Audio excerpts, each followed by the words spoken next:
வணக்கம் நண்பர்களே, நான் உங்கள் மியூசிக் டீச்சர் பாபு. இந்த வீடியோவில் நம்ம என்ன பார்க்க போகிறோன்னா, இசை பயிலும் மாணவர்களுக்கான பெற்றோர்களின் பொறுப்புகள் பற்றி பார்க்க போகிறோங்க. அதில் ஒரு 10லேருந்து ஒரு 12 பாயிண்ட் பார்ப்போம். இது மொத்தமே முக்கியமான பாயிண்ட். இதை கொஞ்சம் பெற்றோர்கள் ஃபாலோ பண்ணாக்கா பையன் வந்து கொஞ்சம் ஈஸியாகவும் நல்லாவும் மியூசிக் படிக்க வாய்ப்பு இருக்குது. அதில் ஒன் பை ஒன்னாக பார்த்துட்டு போவோம்.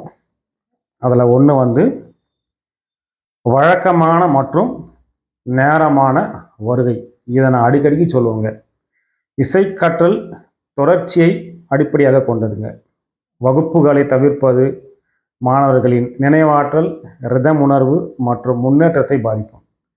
ஆகையால் மாணவர்கள் ஒவ்வொரு வகுப்பிற்கும் நேரத்திற்கு வருவதை பெற்றோர்கள் உறுதி செய்ய வேண்டும். இது ரொம்ப இம்பார்ட்டன்ட்ங்க. நான் அடிக்கடிக்கு திரும்ப திரும்ப சொல்லுவேன். கரெக்டாக நீ ப்ராக்டிஸ் டைமும் சரி, கிளாஸ் டைமும் கரெக்டாக ஆன் டைமில் போயிட்டு ஆன் டைமில் முடிச்சு வரது தான் ரெகுலரான ப்ராக்டிஸாக இருக்கும். அது வந்து வளர்ச்சிக்கும் ரொம்ப இம்பார்ட்டண்ட்டாக இருக்குங்க. ரெண்டாவது, தினசரி பயிற்சியை கட்டாயமாக்குதல். இதுவும் ரொம்ப இம்பார்ட்டன்ட். நான் திரும்ப திரும்ப சொல்லுவேங்க. வாரத்துக்கு ஒரு நாள் நான் 3 ஹவர் ப்ராக்டிஸ் பண்ணுறேன், 4 ஹவர் ப்ராக்டிஸ் பண்ணுறேன் அப்படின்னு சொல்லதை விட டெய்லி 20 மினிட்ஸ் ப்ராக்டிஸ் பண்ணுறேன் அப்படின்றது மிகப்பெரிய அது ப்ளஸ் பாயிண்ட்டுங்க. அதனால் டெய்லி ப்ராக்டிஸை கொண்டு வரணும். அப்போ என்ன பண்ணணும்னா, இவர் பார்த்த மியூசிக் வந்து ஒரு ஸ்கில்லுங்க. அது தினசரி பயிற்சி இல்லாமல் வளர்ச்சி சாத்தியமில்லை. அதனால் பெற்றோர் என்ன பண்ணணும், ஒரு நிரந்தரமான பயிற்சி நேரத்தை அமைக்க வேண்டும். அப்புறம் இன்றைக்கி ப்ராக்டிஸ் பண்ணிங்களா அப்படின்னு டெய்லி கேட்குறத ஒரு பழக்கமாக வச்சுக்கணுங்க. அடுத்து, ப்ராக்டிஸ் அவர் தவிர்க்கிறாருன்னா அதை நம்ம அனுமதிக்கக்கூடாதுங்க. இதை 3த்தையும் ஃபாலோ பண்ணணும். ஓகே. அடுத்து, தேர்ட் பாயிண்ட், அமைதியான பயிற்சி சூழல். இப்போ ஒரு டிவி, இல்லை மொபைல் சத்தம், இல்லை வேறு ஏதாவது சத்தம் அவர் வந்து கேட்டுகிட்டே இருந்தாருன்னா கவனச்சிதறல் ஏற்படும். ப்ராக்டிஸில் ஈடுபாடு இருக்காதுங்க. அதனால் பெற்றோர் வீட்டிலேயே வந்து ஒரு ப்ராக்டிஸ்க்கு ஒரு அமைதியான ஒரு இடத்த ஏற்பாடு பண்ணி கொடுக்கறது நல்லதுங்க. அடுத்து நம்பர் 4, தவறான பயிற்சியை தடுப்பது. இப்போ பார்த்தீங்கன்னாக்கா வீட்டில் உட்காந்து ப்ராக்டிஸ் பண்ணும்போது ஒரு ப்ராப்பராக உட்காந்து வாசிக்க மாட்டாங்க. கரெக்டான பொசிஷனில் வச்சுட்டு ஃபிங்கர்ஸ் இருந்தால் அது கரெக்டான பொசிஷனில் வச்சு வாசிக்க மாட்டாங்க. இது எல்லாத்தையும் பெற்றோர் வந்து ஃபாலோ பண்ணுங்க. அப்போ என்ன பண்ணலாம், டீச்சர் சொல்லி கொடுத்த மாதிரியே ப்ராக்டிஸ் போகுதான்னு சொல்லிட்டு கொஞ்சம் செக் பண்ணுங்க. அப்படி இல்லை, நமக்கு எதாவது தெரியல, ஏதாவது ஒரு டவுட் இருக்குனாக்கா உடனே டீச்சரை கான்டாக்ட் பண்ணி விசாரிக்கணுங்க. ஓகே. அடுத்து நம்பர் 5, இசைக்கருவி பராமரிப்பு. இதுவும் ரொம்ப இம்பார்ட்டன்ட். சரியாக டியூன் செய்யப்படாத அல்லது பழுதான மியூசிக் இன்ஸ்ட்ருமெண்ட்டில் ப்ராக்டிஸ் பண்ணால் மாணவரின் இசை உணர்வை கெடுக்குங்க. அதனால் ஒரு பியானோ வந்தால் எவ்ரி 6 மந்த்துக்கு ஒரு முறை டியூன் பண்ணி கொடுக்கணும். இல்லை ஒரு கிட்டாரோ வயலினோ ஸ்டூடெண்ட்ஸுக்கு டியூன் பண்ண தெரியலனாக்கா பேரண்ட்ஸோ இல்லை வேறு ஏதாவது டியூன் பண்ணி கொடுக்கறதுக்கு உண்டான வாய்ப்புகளை ஏற்படுத்தி தரணுங்க. அடுத்து, சுத்தமாக வச்சுருக்கணும் இன்ஸ்ட்ருமெண்ட்டை. ரிப்பேர் ஆனாக்கா உடனே சர்வீஸ் பண்ணி கொடுக்கணும். இது 3ம் இம்பார்ட்டன்ட்ங்க. அடுத்து நம்பர் 6, டீச்சருடன் நல்ல தொடர்பு. இசை ஆசிரியரும் பெற்றோரும் ஒரே அணியில் செயல்பட வேண்டும். இன்கேஸ் லீவ் இருந்தால் அதை முன்கூட்டியே டீச்சருக்கு தெரிவிக்கணும். இல்லை ஸ்டூடெண்ட் வந்து எதாவது ஒரு விஷயத்தில் அவர் சிரமப்படுறாரு, இல்லை மைண்ட் ஏதாவது சேஞ்ச் ஆகுது, ப்ராக்டிஸ் பண்ணுறதுக்கு ஏதாவது டிஸ்டர்ப் ஆகிறாரு, அந்த மாதிரி எதாவது இருந்தாக்கா டீச்சர்கிட்ட பேசி அதை சரி பண்ணலாங்க. அடுத்து நம்பர் 7, நல்ல இசை கேட்கும் பழக்கம். இதுவும் ரொம்ப இம்பார்ட்டன்ட். இசை கேட்பது கூட ஒரு பயிற்சி தான். அதனால் பேரண்ட்ஸ் என்ன பண்ணலாம், ஒரு தரமான பாட்டுகளை கேட்க வைக்கலாம்.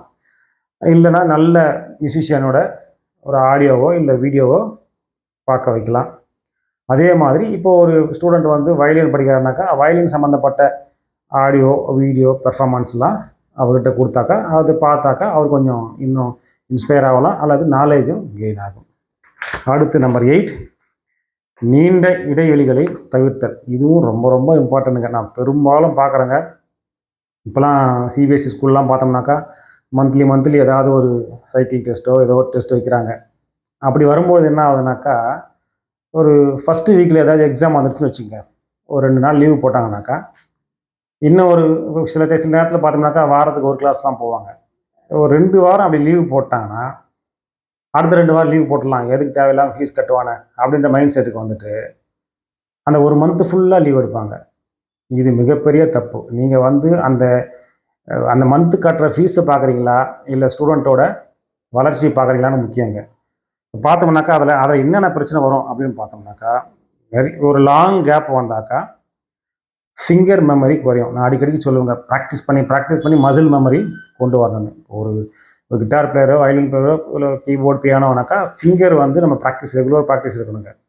அது மிஸ் ஆகும்போது ஃபிங்கர் மெமரி குறையும். ரிதம் சென்ஸும் பாதிக்கப்படும்.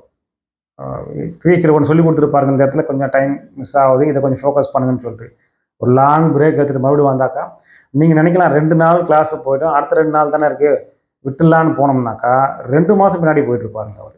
திரும்பவும் ஒன்றுலேருந்து கொண்டு வரணும். இப்படியே கேப் ஆகி வந்தாக்கா போயிட்டு ரீஸ்டார்ட் பண்ணி திரும்ப வரா மாதிரி இருக்கும். அது டீச்சருக்கு சொல்லிக் கொடுக்குறதுக்கும் சிரமம், ஸ்டூடெண்ட்டுக்கு பிக்கப் பண்ணுறதுக்கும் சிரமம். அதனால் இந்த தப்பு மட்டும் தயவுசெய்து யாரும் பண்ணாதீங்க. அப்போ என்னென்னா மீண்டும் ஆரம்பிக்க கடினமாக இருக்கும். ஆகையால் தேவையற்ற விடுமுறைகளை தவிர்க்க வேண்டும். அந்த இதில் கொஞ்சம் பேரண்ட்ஸ் கொஞ்சம் கவனமாக இருக்கணும். நிறைய பார்க்குறேங்க, 2 வாரம் அப்படி லீவ் எடுத்துட்டாங்கன்னாக்கா 3ஆவது வாரம் கண்டிப்பாக லீவ் எடுப்பாங்க. 4ஆவது வாரம் லீவ் எடுத்துகிட்டு ஒரு மாதம் இந்த மந்த்து ஃபீஸ் பே பண்ண வேணாம், விட்டுலாம் 2 வாரத்துக்கு நான் ஃபீஸ் பே பண்ணுறது, அந்த மைண்ட் செட்டில் இருக்கிறக்காண்டி ஸ்டூடெண்ட்டுக்கு வந்து ஒரு லாங் பிரேக் ஆகிடும்ன்ற மைண்ட் செட் யாருக்குமே தோன்றதில்லை. இதை கண்டிப்பாக கொஞ்சம் ஃபோக்கஸ் பண்ணி நமக்கு மணி முக்கியமாக, இவருடைய கண்டினியூட்டி முக்கியமானு பார்த்துக்குங்க. ஓகே. நம்பர் 9, ஊக்கம் மற்றும் பாராட்டு. மாணவர்கள் தவறு செய்தாலும் கோபப்பட வேண்டாம். அதே மாதிரி வேற ஒரு ஸ்டூடெண்ட்டோட ஒப்பீடு செய்ய வேண்டாம். அப்புறம் சின்ன சின்ன முயற்சியை பாராட்ட வேண்டும். பெற்றோரின் ஊக்கம் மாணவரின் தன்னம்பிக்கையை பெரிதும் உயர்த்தும். அதனால் இதில் கொஞ்சம் ஃபோக்கஸ் பண்ணிக்கலாங்க. அடுத்து நம்பர் 10, தேர்வுகள் மற்றும் மேடை அனுபவங்களுக்கு ஆதரவு. இப்போ இசை தேர்வுகள், அப்புறம் கச்சேரி, வேறு ஏதாவது நிகழ்ச்சி, இது எல்லாமே வந்து பார்த்திங்கனாக்கா ஸ்டூடெண்ட் வந்து இதை முடிக்கணுன்ற ஒரு இலக்கை வந்து உருவாக்கும். அதனால் இதை கொஞ்சம் ஃபோக்கஸ் பண்ணலாம். அது வந்து என்னன்னா பயிற்சியின் நோக்கம் தரும். பயிற்சி இப்போ இது ப்ராக்டிஸ் பண்ணணும் அப்படின்ற ஒரு தாட்டை வந்து கொண்டு வரும். அதே மாதிரி மேடை தைரியத்தை வளர்க்கும். அதனால் பெற்றோர்கள் இதுலேயும் முழுசாக ஆதரிக்கணும். இப்போ சில டைம் பார்த்தோம்னாக்கா எக்ஸாம் வேணுமான்ற மாதிரி திங்க் பண்ணுவாங்க. நான் எக்ஸாமுக்கே போகல, ஆனால் வாசிக்கிறேன்னாக்கா பையன் அவ்வளோ சின்சியராக இருக்க மாட்டாங்க. டீச்சரும் அவ்வளோ சின்சியராக இருக்க மாட்டாங்க. ஃபார் எக்ஸாம்பிள் பார்த்தோன்னாக்கா, நான் ஒரு ஸ்டூடெண்ட்டுக்கு டீச் பண்ணுறேன்னு வச்சுக்கோங்க. எக்ஸாமுக்கு போகிறாங்கனாக்கா அதை 100% வந்து கரெக்டாக வரணும்னு கொஞ்சம் போராடுவாங்க. இல்லை ஜஸ்ட்டு படிக்கிறாரு, அடுத்த கிரேடுக்கு போயிடுவார் அப்படின்னாக்கா 80% கரெக்டாக வந்தால் போதும். அவர் திரும்ப வாசிக்க சொல்லி அவருக்கும் போர் அடிக்கும், நமக்கும் வந்து எக்ஸாமுக்கே போகிறதில்ல, எதுக்கு பர்ஃபெக்ஷன் எதிர்பார்த்துக்குது, அந்த மாதிரி தாட் வந்துடுங்க. அதனால் அதுவும் கொஞ்சம் நாம் கவனத்தில் வச்சுக்கணுங்க. அடுத்து ஒப்பீட்டை தவிர்த்தல். இதை முன்னாடியே சொல்லியிருக்கேன். அவன் இவ்வளோ சீக்கிரம் கற்றுக்கிட்டான், நீ என்ன முடிக்கல அப்படின்ற மாதிரி டிஸ்கரேஜ் பண்ணக்கூடாதுங்க.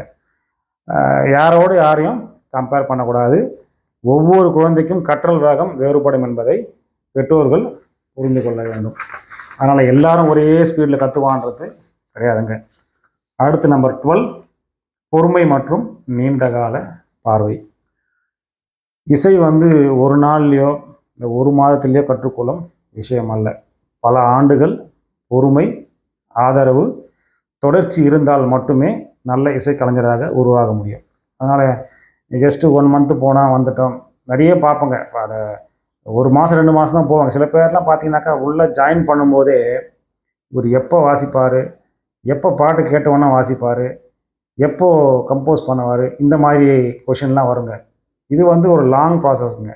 கொஞ்சம் டைம் எடுக்கும்.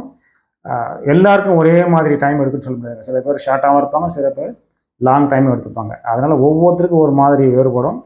முதல்ல அவர் மியூசிக்குள்ளே வந்து படித்து என்னன்னு புரிஞ்சு அப்புறம் அவர் என்ஜாய் பண்ண ஆரம்பித்தாருனாக்கா அது அவர் ஆட்டோமேட்டிக்காக நம்ம எதிர்பார்க்குற எல்லாத்தையுமே செய்வாருங்க. நம்மளுடைய தாட்டை வந்து பசங்க மேலே போட்டுட்டு உடனே ஒரு மந்தில் ஒரு பர்ஃபார்ம் பண்ணுன்ற மாதிரி சில பேரண்ட்ஸ்லாம் எதிர்பார்ப்பாங்க. அதாவது பேரண்ட்ஸோட எதிர்பார்ப்பு கரெக்டு, அதுக்கு நம்ம கொஞ்சம் டைம் தரணும். அடுத்து டீச்சரை செலக்ட் பண்ணும்போது முதல்லையே ஒரு டீச்சரை நம்ம சர்ச் பண்ணி செலக்ட் பண்ணி சேர்த்துட்டோம்னாக்கா அவரை கொஞ்சம் ட்ரஸ்ட் பண்ணி கொஞ்சம் டைம் தரணுங்க. இப்போ ஃபார் எக்ஸாம்பிள் பார்த்தீங்கன்னாக்கா ஒரு ஸ்டூடெண்ட் வந்து தப்பாக வாசிப்பார்னு டீச்சருக்கு தெரியும். ஆனால் அது அப்படியே ஃபோக்கஸ் பண்ணி விடுவாருங்க. ஒரு காமெடிக்கு சொல்லுவாங்க, ஒரு ஸ்டூடெண்ட் வந்து மேக்ஸ் டீச்சர் வந்து 10ம் 7 என்ன ஆட் பண்ணி சொல்லின உடனே அவர் 15ன்னு சொன்ன உடனே வெரி குட்னு சொன்னாருங்களாம். கூட உட்காந்து ஒரு கேட்டாங்களாம், என்ன 10ம் 5ம் இப்போ 7ம் 15ன்றா நீங்கள் என்ன வெரி குட்னு சொல்கிறீங்களா? நேற்றுலாம் 12ல் இருந்தான், இன்றைக்கி 15 வரைக்கும் நான் கிட்ட வந்துட்டான், நாளைக்கு அவன் 17க்கு வந்துடுவான்ற மாதிரி ஒரு ஜோக் சொல்லுவாங்க. அந்த மாதிரி இப்போ ஒரு ஸ்டூடெண்ட் வந்து நேற்று எப்படி இருந்தார், இன்றைக்கி எப்படி வாசிக்கிறாருன்னு கொஞ்சம் ஃபோக்கஸ் பண்ணுவாங்க. அதுக்கப்புறம் அங்கேருந்து அவர் மறுபடியும் கரெக்டான பொசிஷன் கொண்டு வரலான்னு சொல்லிட்டு கொஞ்சம் ஸ்டெப் பை ஸ்டெப்பாக கொண்டு வரதுக்கு வாய்ப்பு இருக்குங்க. அதனால் எத்ததுமே வந்து எல்லாருக்கும் ஒரே மாதிரி சொல்லி தருவாங்க அப்படின்றதையும் நம்ம பார்க்கணும். ஒன்று ட்ரஸ்ட் பண்ணிவிட்டு, அதே மாதிரி ஆரம்பத்தில் ஃபஸ்ட்டு நம்ம ஸ்டார்ட் பண்ணுறோம் அப்படின்னாக்கா ஒரு நல்ல இன்ஸ்டியூட்டோ நல்ல டீச்சரை பார்த்துட்டு பக்கத்தில் இருக்கிறதான் பார்க்கணுங்க. ரொம்ப லாங்கில் அங்கே ஒரு பெரிய வாத்தியார் இருக்கிற வீட்டுக்கு கொண்டு போய் சேர்த்துடலாம் ஆரம்பத்தில் அதை வேணாங்க. நம்ம படிக்க போகிறது ஒரு எல்கேஜி யூகேஜி மாதிரி தாங்க.